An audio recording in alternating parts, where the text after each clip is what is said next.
Gentrification and displacement. Gentrification is a term often used to describe what happens when wealthier people move into poorer neighborhoods, changing the area's character, economy, and population. At first, it might look like something positive. Old buildings get renovated, new shops open, streets become cleaner, and property values go up. But behind this shiny surface lies a deeper problem. The original residents, often low-income families, are pushed out because they can no longer afford to live in their own neighborhood.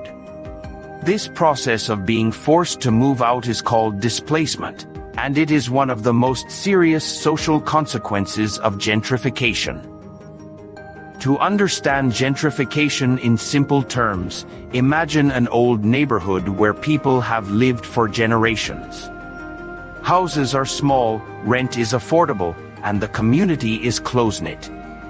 Then one day, real estate developers or middle-class families start noticing that the area has potential. It is near the city center or has cultural charm.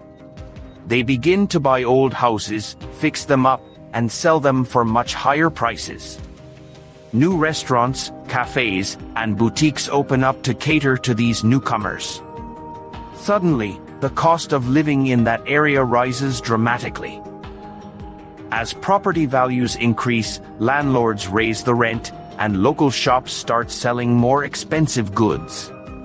The residents who have been there for years, often working class or minority families, find it difficult to keep up with the rising costs. Some are evicted when landlords decide to sell their buildings for profit, while others leave because they can no longer afford basic living expenses in their neighborhood. Slowly, the old residents disappear, and the area becomes home to wealthier newcomers. This process erases not only people but also the culture, traditions, and social ties that made the neighborhood unique. The sociological side of gentrification shows that it is not just an economic change, it is also about power and inequality. It reflects how cities are shaped by capitalist interests, where profit is often valued more than people. Developers and investors see urban land as a way to make money, and governments sometimes support these projects, believing they bring development or modernization. However, what is often forgotten is that this so-called progress can harm the very communities that gave the neighborhood its identity. Take, for example, areas like Harlem in New York or Brixton in London. These neighborhoods were once centers of rich cultural life for African American and Afro-Caribbean communities. Over time, as gentrification spread, many long-term residents were forced to leave. While the neighborhoods became cleaner and more modern, they also lost much of their original culture, community bonds, and social networks. The same story repeats itself in many cities around the world, from San Francisco to Berlin to Karachi, where urban renewal projects promise growth but end up displacing the poor. One of the most emotional aspects of displacement is the loss of belonging. People who have lived in the same area for decades often have deep emotional attachments to their neighbors, local shops, and places of worship. When they are forced to move, it is not just a change of address, it is a loss of identity. Children must leave their schools and friends, elderly people lose familiar surroundings, and communities that once supported one another are scattered. Gentrification, therefore, is not only an economic issue but also a human one that affects emotions, relationships, and memories.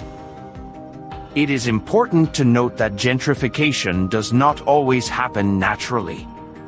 Governments and city planners sometimes encourage it through policies that attract investment and tourism. For instance, when old neighborhoods are rebranded as historic districts or creative hubs, investors rush in to take advantage of the growing demand. These changes are often marketed as urban improvement projects, But the people who benefit the most are rarely the local residents. Instead, outsiders who can afford higher rents move in, while the original inhabitants are gradually pushed out. Sociologists argue that gentrification also changes the social mix of a city.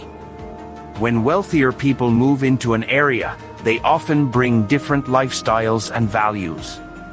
They might prefer quiet streets, fancy restaurants, or art galleries, while the older residents may have enjoyed street markets, public gatherings, and traditional foods.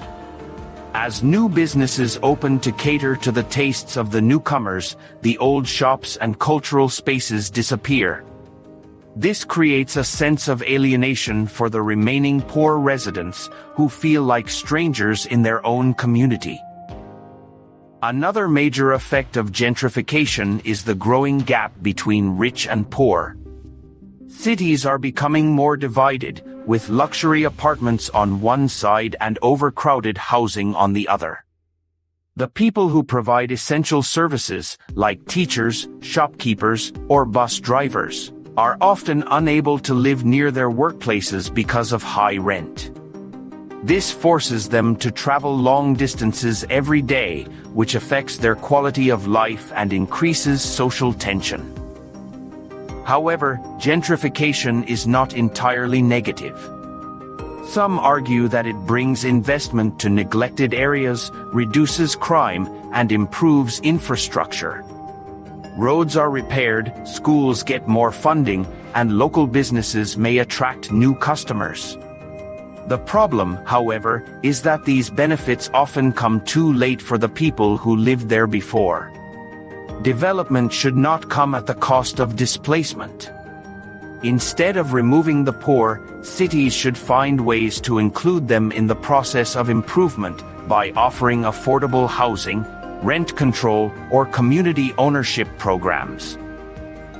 There are examples of cities trying to balance growth with social fairness. For instance, some urban planners promote inclusive gentrification, which ensures that when new housing is built, a certain percentage remains affordable for low-income families. Others involve local residents in planning decisions to make sure development meets community needs. These efforts show that progress and fairness can go hand in hand if policies are designed with compassion and justice in mind. In the end, gentrification is not just about buildings or money, it is about people and their right to belong. It raises important questions about who owns the city and who has the right to decide how it should change. A city should be a place where everyone, rich or poor, has space to live, work, and dream. When we think about gentrification, we should remember that true development is not about pushing people out but about lifting everyone up together. If you found this explanation useful and want to learn more about social and urban issues in simple language, please like this video, share it with your friends, and subscribe to the channel. Your support helps us continue creating informative content that makes complex sociological ideas easy for everyone to understand.